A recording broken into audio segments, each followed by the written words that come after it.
Jeff Carter. Not yet. He said he was coming. Rick Rosner. Hey. Richard Niederberg is excused. Brandon Marino. Here. And Julie Houlihan. I'm here. So we have a quorum of 4 out of 6. Number 2, approval of September 7th, 2022 Government Affairs Committee meeting minutes. Anybody have any objection to the approval of the minutes from September 2022? Nope. Hearing none. Oh, go ahead. Hearing none, they're deemed approved. Number 3, update by the committee chair. We didn't meet in September, so we didn't have any motions for the September board meeting. I'm sorry, we didn't meet in October, and therefore we didn't have any motions for the October board meeting, just to clarify. Number 4, public comments on non-agenda items within the committee's jurisdiction. I guess we don't have any, Jeff, member of the public, if anybody wants to speak in public comment, that would be you, Jeff. No, thank you. Not right now. Good evening. All right, thank you. Thank you. So therefore, we have no responses to public comment. Moving on to number 6, discussion and possible motion, community impact statement with respect to Council File 22-1196 for a charter reform ballot initiative to increase the number of Los Angeles City Council seats. And I have a proposed motion to read, which I think most of the committee members have gotten a preview. The motion reads, the Board of the Studio City Neighborhood Council, SCNC, opposes Council File 22-1196 unless the new total of City Council seats does not exceed the current total City Council budget. For example, if the total number of council seats is increased to 25, the total City Council budget would be divided by 25 instead of the current dividing by 15. This motion is also to be submitted as a community impact statement, CIS to CF 22-1196. And before I go to comments, public comments, I just want to say the reason I have written it this way is I don't have any problem with increased representation for council districts because, you know, a 250,000 people in each council district is a lot of people. But it would be just like the city of LA to increase the council seats by 40%, and then the total city council budget would be increased by 40%. And I'm not in favor of that. So that's where I'm coming from on this proposed motion. And I even think further beyond this, if there's, say, and by the way, the 25 model comes from the thought that New York has 8 million, double our population. They have 50. So they're thinking 25 in Los Angeles. Now, my thinking also is if we go to 25, that each council member ought to make $150,000 a year instead of $200,000 a year, something like that, and then have less staff. So anyway, I'll open it up to public comments. First of all, do I have a second for this motion? Second. Thank you, Rick. I'll open it up to public comment and go ahead, Jeff. Yeah, good evening, everyone. I do believe it's a good idea to increase the number of seats. I mean, one council member currently for 250,000 people is just too much. And as we all know. And New York City has, I think, 51, and they're double the population of LA. So I agree, we definitely need to increase it. I know City Attorney Mike Fuhrer, that was one of his main campaign issues, but he was I guess a poor candidate, so it never caught traction. But his idea is actually a good idea to increase the numbers. It just increases responsiveness, and you're more connected to the community. And actually, we as a neighborhood council could have more input as well. So I agree with it. Thanks. Thank you. Anyone else for public comment on this item before we go to committee comments? Okay, we'll go to committee comments. Anybody? Well, yeah. I noticed there's a lot of, community impact statements with regard to this motion, and none of them mention the budget. I feel like you're the only one that came up with this idea, which is interesting and perceptive, really, on your part to think about that. I guess it's kind of a challenge. I'm just sort of torn about supporting it versus, not supporting it if the budget's not right. I guess it's kind of a crafty, smart thing to say. I did notice in the press the other day that the city council members make more money than the governor, which was pretty surprising to me. But in practicality, they would have to take a pay cut, wouldn't they? Well, not necessarily. If the staffs were smaller, maybe it would even out. Is that your thinking? Well, I wrote it as severely as I wrote it here because I want them to think this through budget-wise. I don't want to increase the number of council members 40% and increase our total council budget by 40%. That's just unrealistic to me. And maybe it's not, maybe it's increased 10%, 20%. But like I said, I read all those other motions that others have submitted, and nobody thought it out the way I did here. And like I said, I'm doing it really almost shock factor to make them think that they have not thought this through on how we're paying for this. Okay. And I really think it could be done with some thriftiness thought about in the process of getting there. Go ahead, Scott. Thanks, Barry. I think it's a really good idea, and I agree with the salary or the budget cap, so the salaries don't remain the same and the jurisdiction decreases. If we had more council districts, Studio City wouldn't be split in two, and our CD2 wouldn't have such a bizarre shape extending all the way into parts of LA that have absolutely no relation to us. We would have representatives that were more responsive to the specific needs of communities. And if you look at the council map, the way it was last drawn to make the 250,000 fit, it looks like pieces of a crazy puzzle, the way they're all drawn. And people are claiming, assets like the Sepulveda Dam or Griffith Park or places like that. And I think it's a great idea. And $207,000 a year maybe could be warranted because their workload might be so high, but not when they're representing a much smaller population. Thank you. Thanks. And let me note that Jeff has joined us at about 6:08. So welcome, Jeff. Hello. Thank you. We're on agenda item number 6. If you have any comments, and I'm going to go to Rick and then Brandon. All right, you're talking about going from 15 to 25.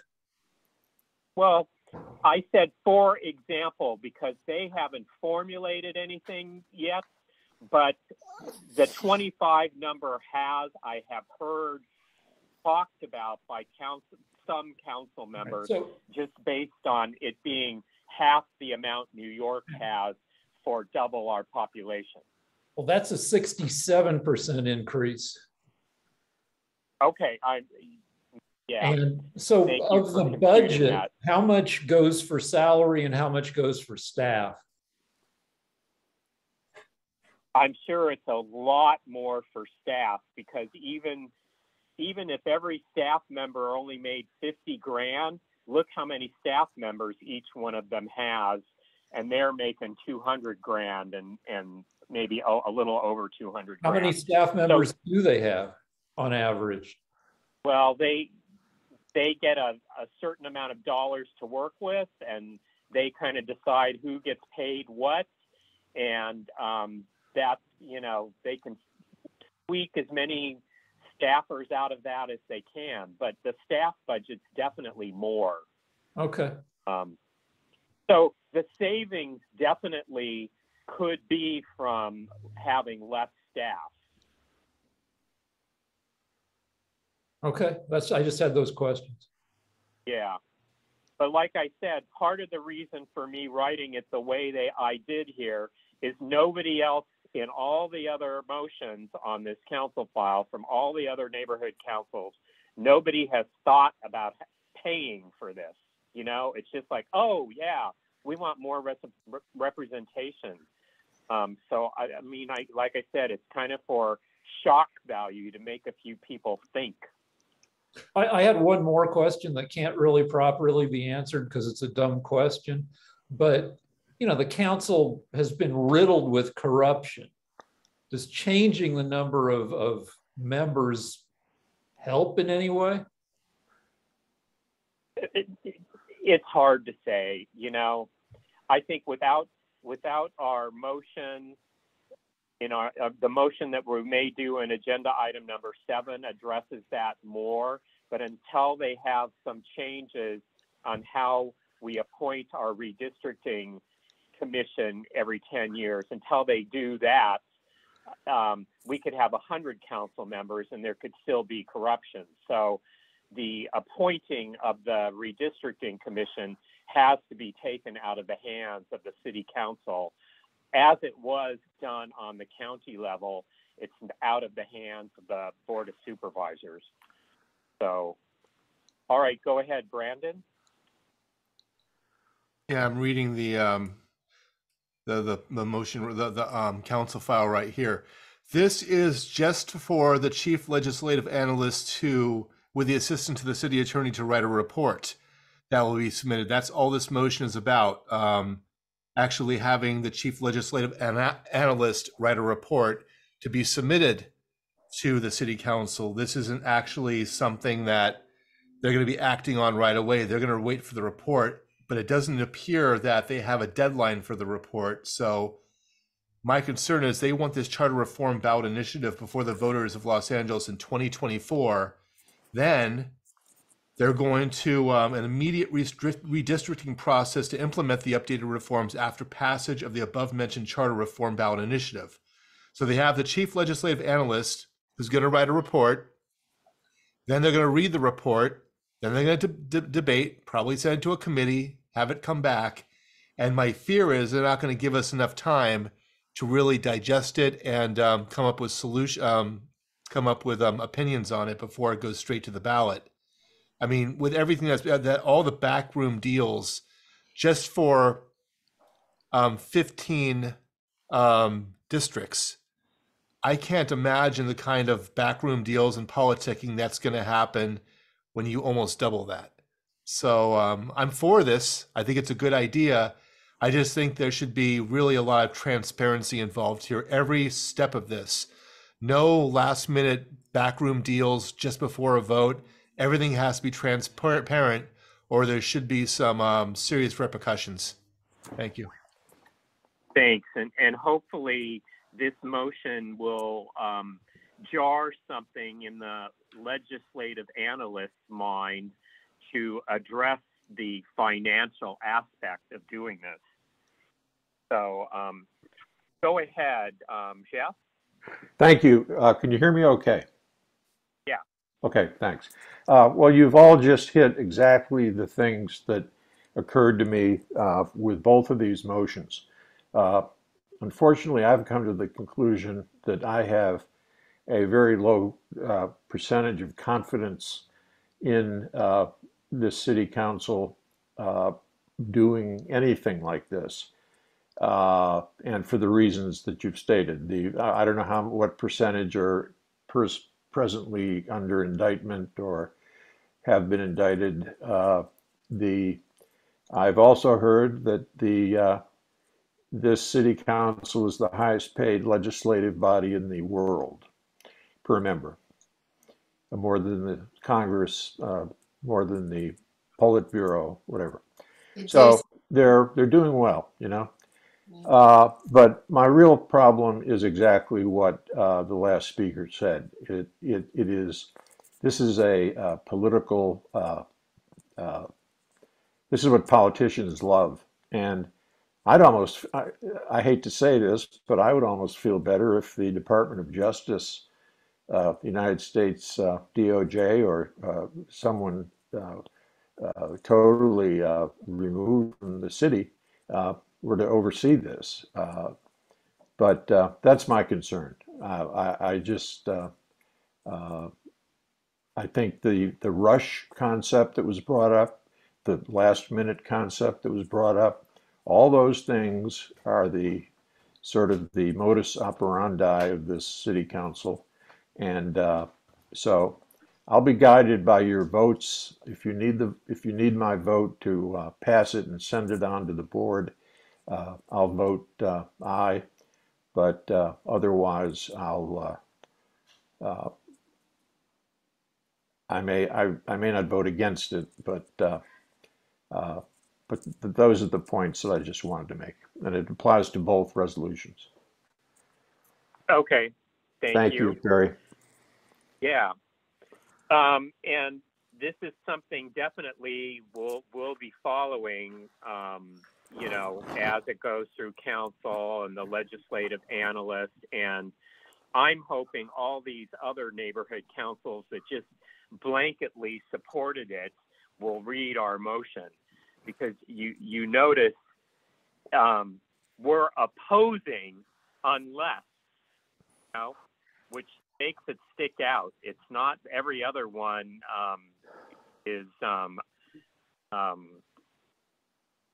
you know, approving it. So right. The fact that we're opposing it, I think, makes this one stand out. And one other thing I was just going to mention is, I think if each councilman made, say, 150 grand, or even less, but say 150 grand, maybe like devaluing these jobs would make them a little less desirable and a little less corruptible. Who knows? Only time will tell. So anyone else on agenda item number 6? Sure, I'll just I'll make one more statement. This is kind of a two-part thing. One question which they're raising is, do we want greater representation, more council members? So that's the first step. Obviously, redistricting then follows, but that's not what they're deciding now. And we're going to be asking for redistricting anyway, because the current process certainly seems tainted to the backroom deals that were discussed before. So do we feel that 15 council members is enough? Yes or no? And I don't think that's enough. And then obviously, if there's one more or 10 more, redistricting needs to take place. And further down the agenda, we're also asking for a different redistricting process, which deals with a lot of what everybody else rightfully brought up, the backroom deals and corruption. And it wouldn't be a redistricting commission run by these backroom dealers. It would be completely independent. So sort of a leap of faith, if we do have more council members, it seems that we would have a completely different redistricting plan. So we wouldn't have to worry about those backroom deals, but maybe I'm wrong. Well, and also for you, and also Jeff mentioned, the California Attorney General is looking into the past redistricting as well. So that may prompt more on this as well. But I think for now, we're not opposing increasing the number of seats.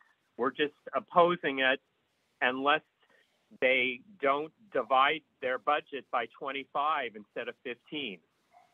So, and like I said, this is to make everyone, we'll copy this to every single current council member. This is to make them think, you know. Nobody has thought about the cost of this, which is so typical in LA. It'll probably make them against it. Barry? Yeah, go ahead. Can I ask Jeff? one last question?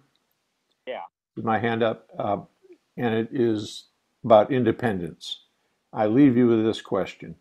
If it is done by the Attorney General of California or some independent commission, my question is it possible for any of these organizations to be truly independent and unaffected by what we've been talking about? That's a rhetorical question, but that is what, in my mind, is the most important. So I'll leave it at that. You don't need to answer that. And by the way, the document, the 2016 document link that you have for item number 7 tells how it was done in the county for this past redistricting, and that's probably as close to a perfect system than we can ever get, you know? So it's certainly a lot better than the way the city's been doing it. So, okay, thanks.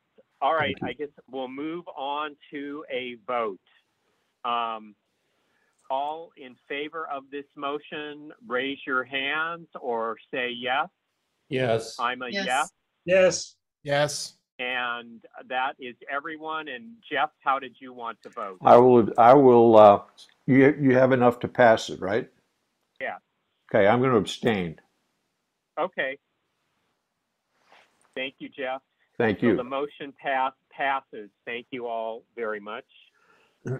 Moving on to number 7, discussion and possible motion, community impact statement with respect to, and I have a council file now, council file 23-0002-S1, the model Senate Bill SB 958, County of Los Angeles Citizens Redistricting Commission, that creates an independent process with a new commission and new redistricting maps for the city of Los Angeles before the April 2023 special election. And I have a proposed motion to read you, which is slightly altered from what I earlier sent out. The board of the Studio City Neighborhood Council, SCNC, supports Council File 23-0002-S1 to create an independent, and here's what I've added, to create an independent member selection process with a new redistricting commission and new redistricting maps for the city of Los Angeles before the April 2023 special election. This would be based on the Los Angeles County model created in 2016's California Senate Bill SB 958 from Lara and Hall. This motion is also to be submitted as a community impact statement, CIS, to CF 23-0002-S1. Do I have a second? I'll second it. Thank you, Rick. And do we have any public comment? All right, I will move on to committee comment. Anybody? Go ahead, Brandon. What's to prevent, I kind of glossed over this, but there might be something in here. I was under the impression there was an independent redistricting committee beforehand, and they sent, what was it, the K2 map, I think it was, to the city council, and they just decided, nope, let's bring on a brand new map. Now we kind of know why they did that, but what's to prevent them from doing that again? Obviously, the county. Go ahead. Oh, I was just going to say, because the 15, I think it's 15 members, were all appointed, one from every council district and 2 by the mayor. So I think it was 17 members, something like that.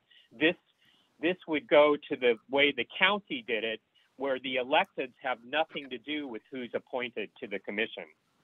But once it goes to the city council, they have to pass it, just like the last one.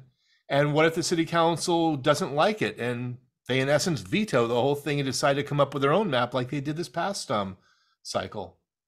And that's why they would also change the charter such that this commission's map, the commission maps are binding. And the city count, just like the county had no, the Board of Supervisors had no say this past redistricting. So that would be the same thing. The city council members would not have a say like they did this time.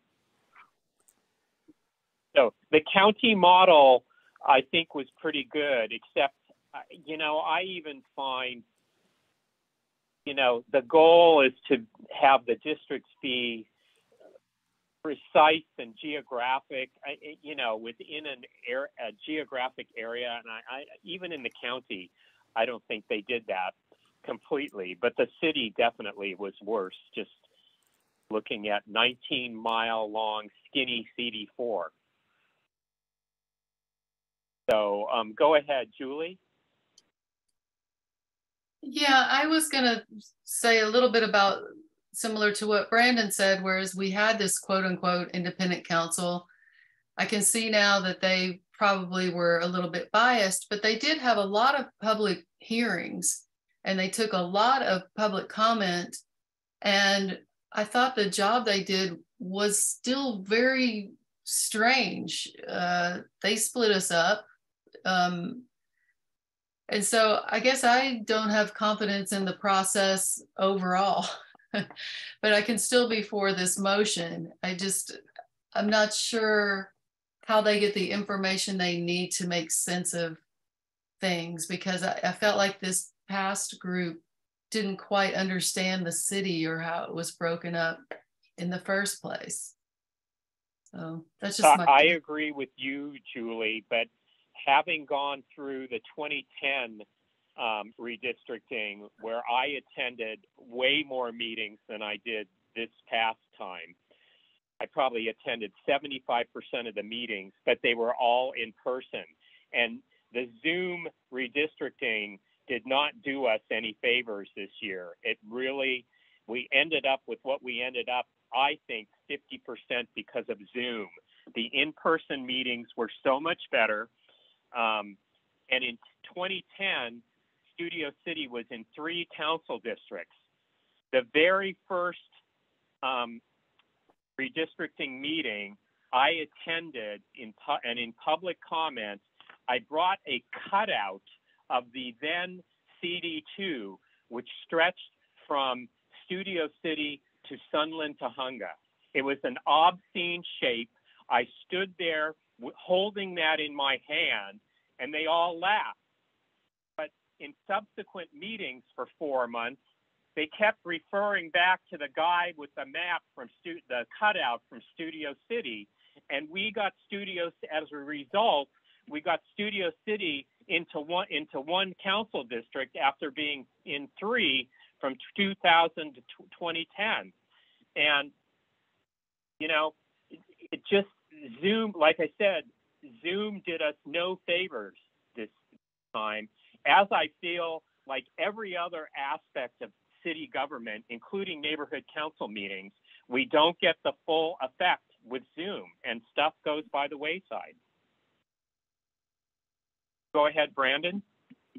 Yeah, I don't know if Greater Toluca Lake records their meetings and puts them on YouTube, but the last meeting they had Bob Hertzberg on, and he mentioned something about utilizing kind of a borough system here in Los Angeles, the same way New York does, which would compartmentalize different districts within the city and kind of make them semi-independent, where they're kind of working out their own problems rather than going to the city council where it's just massive. I don't exactly know how the borough system operates in New York, but the way he said it, it sounds like it's something that can be applied here. That's something I'd like to see. That just one version of maybe a redistricting setup where you have the city council districts, but each of them are grouped, which would be kind of nice actually, because geographically it'd work. Well, and geographically, you definitely could. The Valley, I mean, I would go to the meetings this past year, and I would say there's no council district should cross Mulholland Drive, and the Valley almost has the population to get 6 full council districts, but we weren't quite there, and then they started messing with us, and we ended up with what we got. But I do believe with 25, we could get whatever number out of 25, you know, say even 10 or 12, we could get all in the Valley, which would be nice, because a council district that crosses Mulholland Drive serves no one. And that's what CD4 and 5 were that way for the last 10 years, you know? So I like the borough idea, except I'm wary of it costing us more money. That's all I will say. Go ahead, Jeff. Thank you. The borough system is in New York City sort of grew like, well, I shouldn't use that phrase. It grew as a matter of real geography. You have islands, you have Staten Island, you have Manhattan, which is an island. You have Brooklyn, which had its own. Brooklyn used to be a separate city from New York. Queens and the Bronx, different story. So there is a historic context in which each one of the 5 boroughs became. What? I'm sorry. So you were interrupted by Kevin De Leon. Okay, all right. So there is a historical context for the way New York City became the 5 boroughs, so to speak.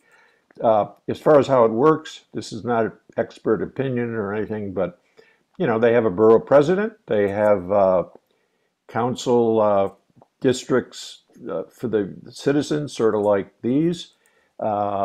They handle it. It brings a lot of the issues closer to the people in the borough, and of course they do have a city council. So I mean, it's more complicated than that, but you know, that's not a bad idea. I mean, but then of course, because there is no historic context like there was in New York, then it becomes again a splitting up and possible gerrymandering and who God knows what else. So I just wanted to throw that in for some historical context on New York City.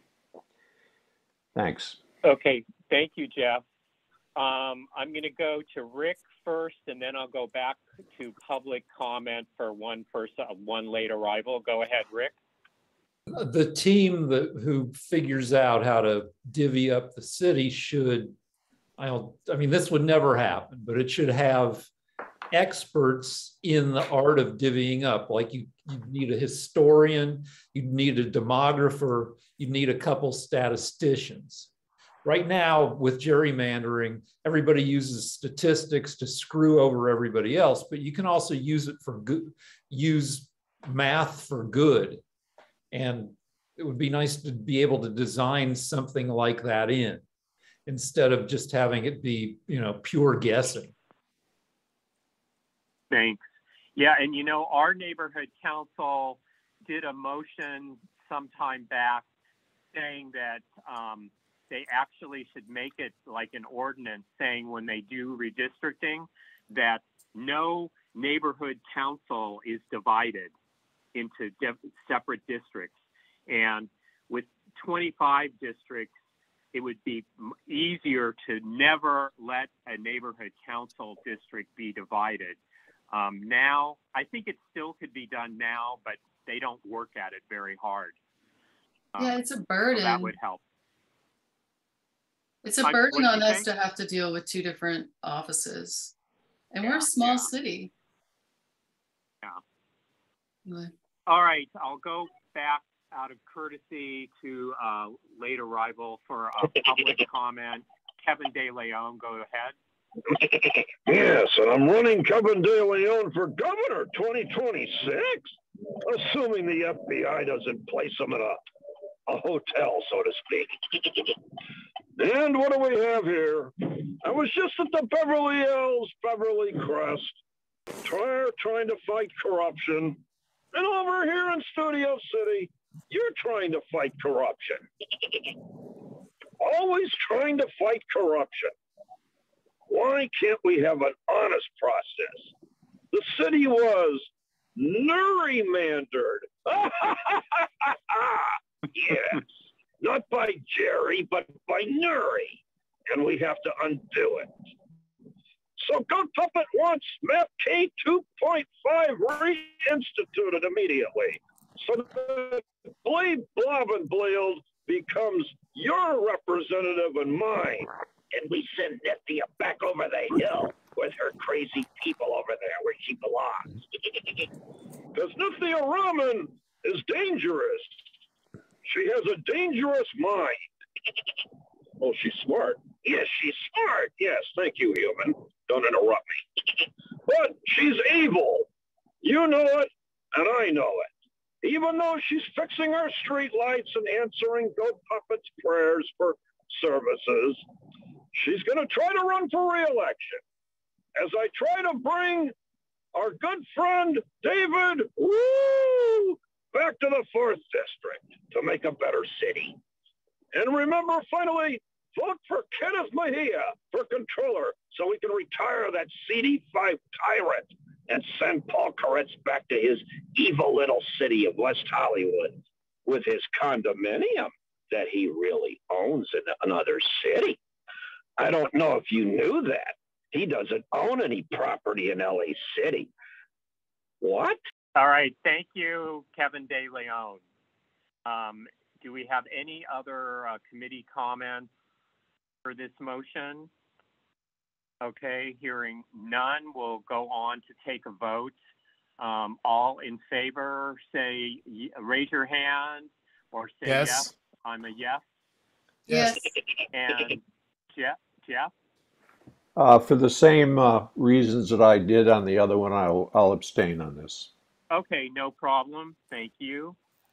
I will move on to item number 8, discussion and possible motion, community impact statement with respect to Council File 22-1154 for the installation of interactive information kiosks in the city of Los Angeles. And I have a proposed motion for this.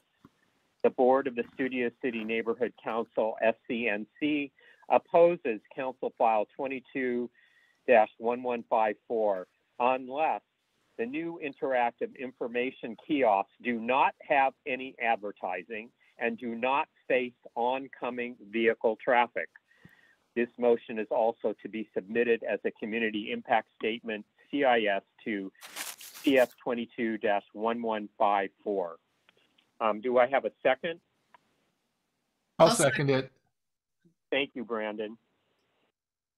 And do we have any public comments? I see Kevin De Leon. Go ahead.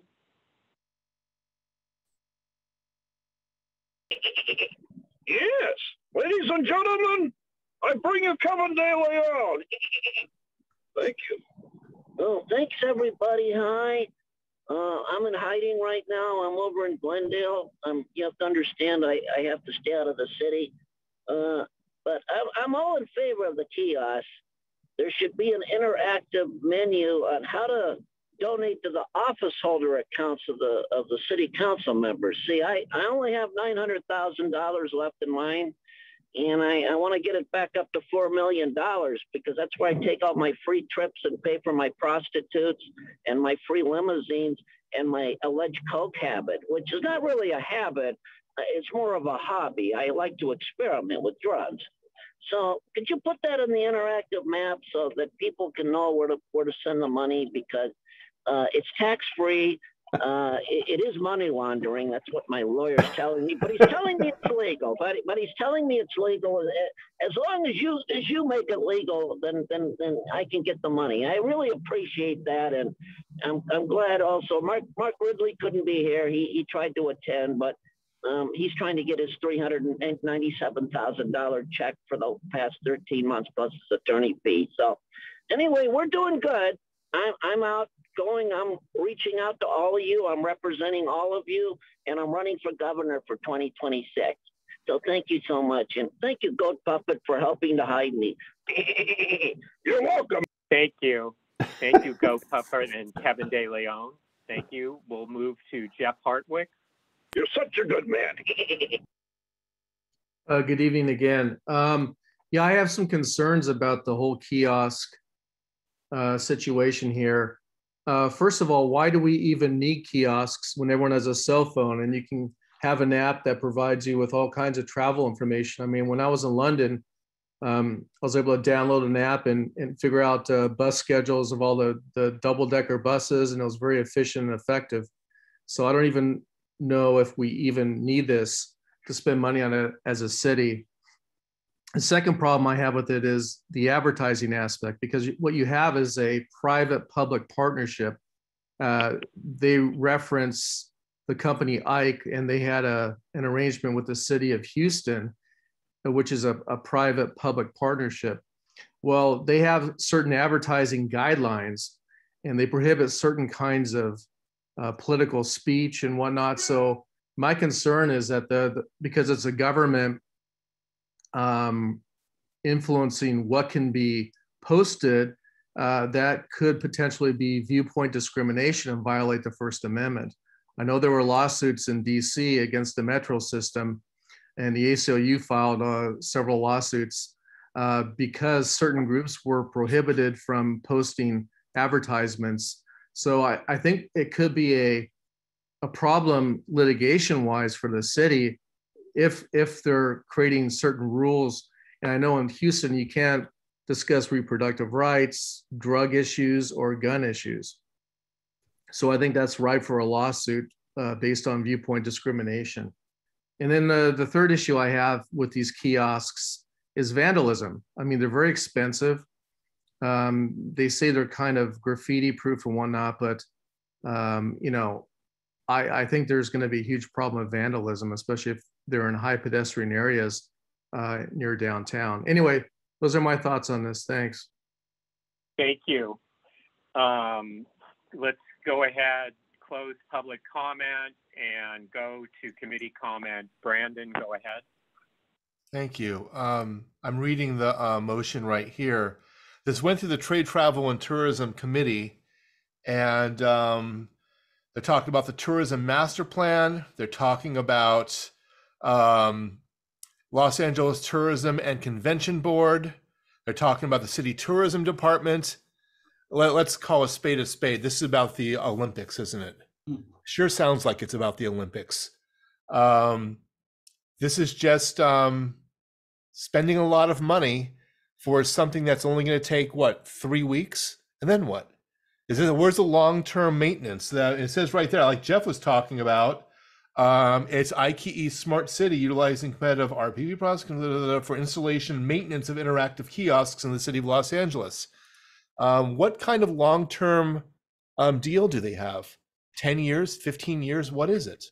And if this is all for the Olympics, what's the point?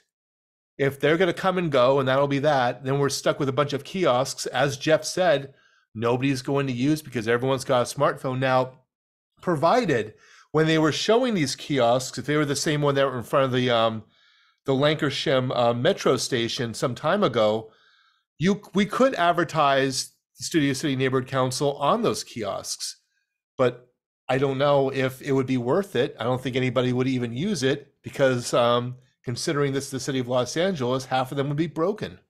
So this is, I don't like this at all. This is just, it doesn't make any sense at all. Thank you. Okay, next is Julie. Go ahead. Thank you. I'm not sure if you guys have looked, but they do have a website, the ikesmartcity.com. I was wondering what they looked like and like, you know, that kind of thing. So I went on there and I do see a McDonald's advertisement on one of them. They do face traffic. I wouldn't say they're as bad as maybe a bus, you know, those digital billboards for the bus, but they're similar. There's a New Balance ad. But it says like that Berkeley, California has one, and many other cities, not just Houston, are utilizing these kiosks. So they're a movement. That said, I agree that mostly people just use their cell phones anyway. And I feel like in LA, stuff gets trashed. It's super sad to say that out loud, but I'm not sure the maintenance and the practicality of having them here. Thanks, Julie. And by the way, I always say, I've said it council committee meetings before where they're talking about building something, not a venue, but something for the Olympics, some infrastructure or some bus lanes or something. And I always say, so you're going to spend all this money for 17 days? 17 days. And in 1984, we did just fine because people took vacations, people didn't drive, truck delivery services worked in the wee hours of the morning. There were no issues. We did it for 17 days then. We can do it for 17 days again. Go ahead, Rick. I just want to concur with Brandon and Julie that this is like old-fashioned stuff, that everybody has their phones. And by the time 6 years from now, when it's the Olympics, a bunch of people are going to be walking around with VR rigs that inform, or AR, that just your glasses or something on your head is just going to fill in all the blanks for you, where you don't need a physical kiosk to be informed about what's going on. Thank you. Go ahead, Jeff. Thank you. I echo Brandon and Rick and Julie on this. They've put stuff like this in New York City, is the place I've been where you've seen it. I don't go back there that often, but you can see a steady flow of increase of this stuff. Nobody uses this. You know, they don't get, you know, they may get vandalized, but it's going to be a big payday for somebody. And I would tend to vote, I think, the way Brandon and Julie and Rick are going to vote on this. Thank you. Okay. And we've had public comment already. So if you look on the council file, it's, get that up so I can read you something.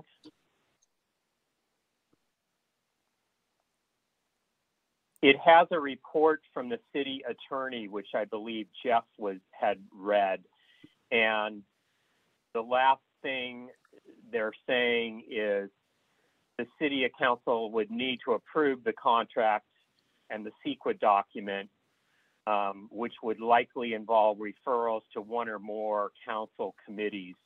And the other thing they're saying is that the city attorney office prepare a contract within 30 days for the installation and maintenance. So we don't have that yet. We don't have that. Nowhere in this has it stated that there's going to be advertising. I'm just assuming there is, and I'm assuming they're not thinking about facing these towards oncoming traffic necessarily. So I think we're safe to oppose this, but definitely I don't see a problem in pointing out the that we're against advertising and that we're against them facing traffic, because I don't think they will go ahead with this without the advertising. So any committee members' thoughts on that?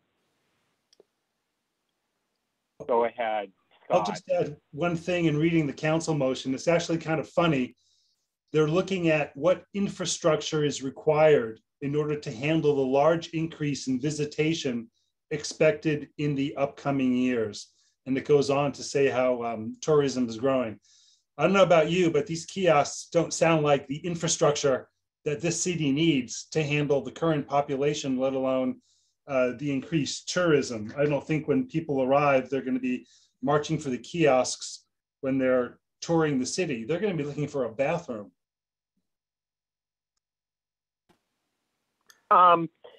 So do you think we should alter this motion?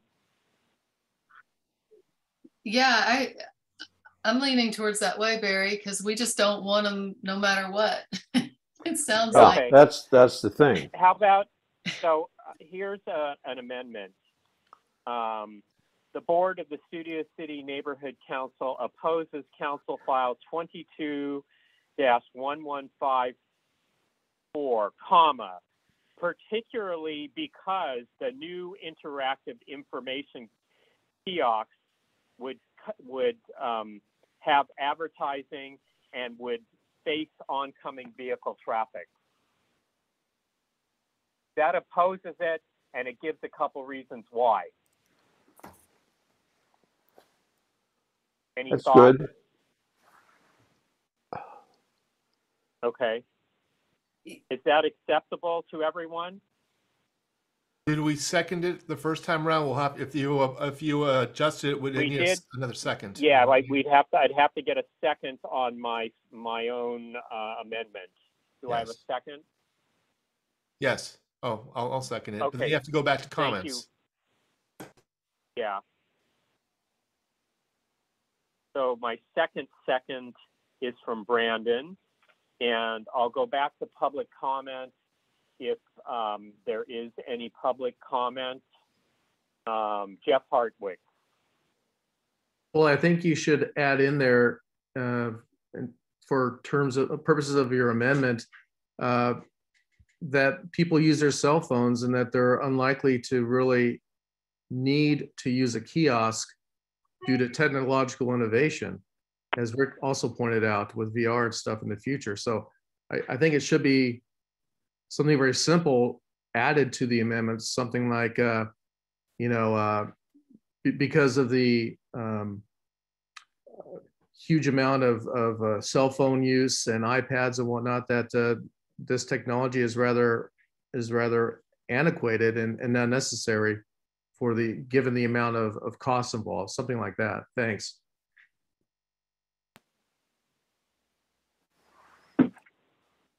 Anyone else public comment?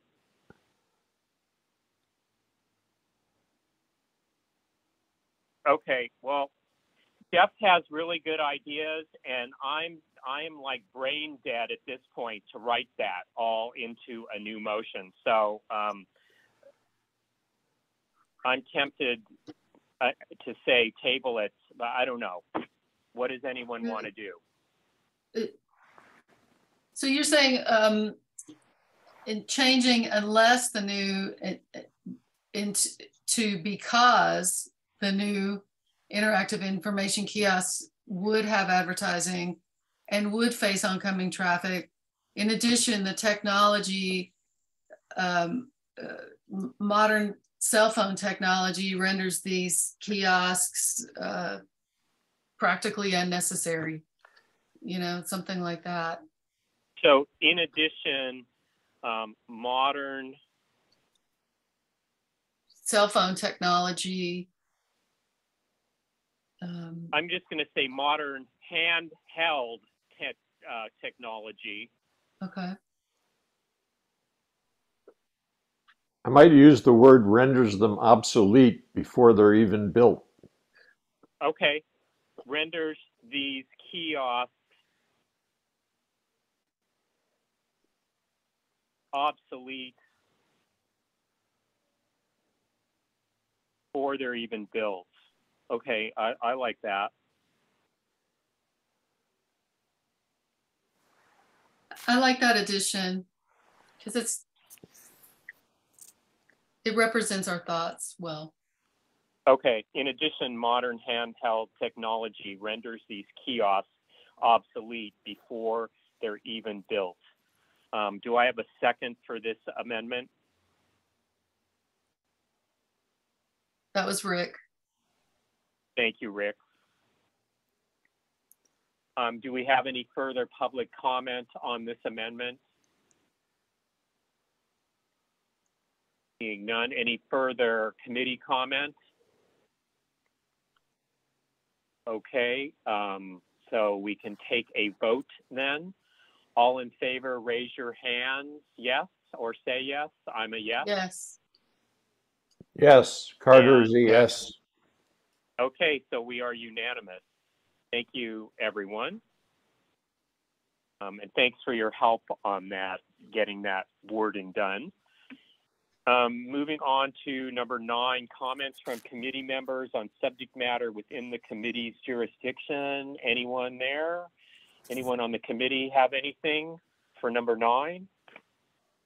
Okay, we'll move along to number 10, closing comments by the committee chair. As of right now, I don't think we'll have a December meeting since there is not going to be a December board meeting according to the calendar, and a couple other committees are not meeting.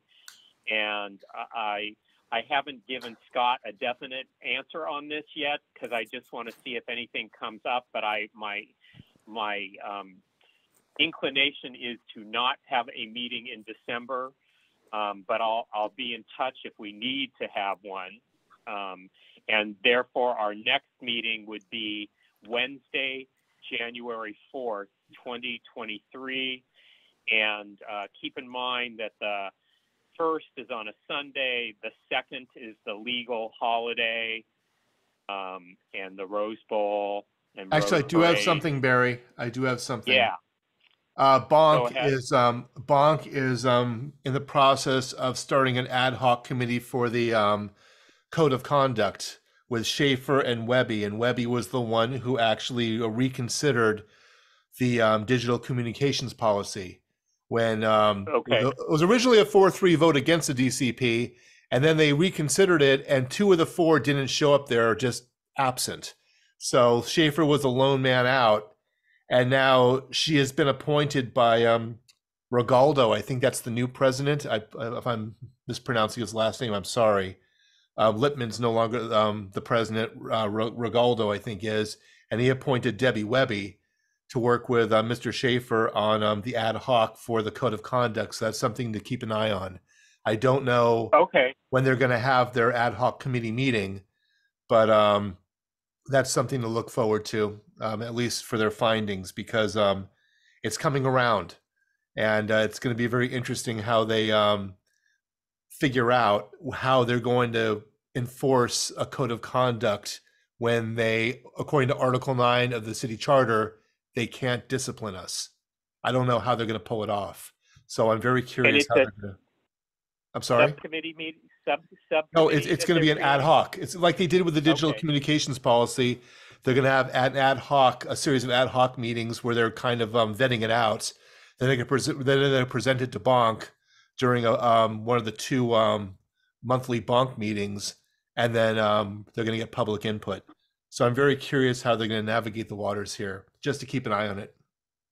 All right, that sounds good. And if anything develops that we need immediate attention on, let me know, because we could have a meeting if there's something important like that. Anybody else on 9 and 10? Okay, I'll go to number 11, and I'll move to adjourn at 6:59. Do I have a second? Second. Second from Jeff, thank you. So we are adjourned until Wednesday, January 4th, 2023, unless we have to do something special in the meantime. Thank you all for your help tonight, and these motions Thank you, Barry. will be at the Thank you. These motions will be at the board meeting 2 weeks from tonight. Thank you, everyone. Have a good Thank you, time over Barry. the holidays. Thank Bye. Bye. Same to you all. Bye-bye. All right. Bye.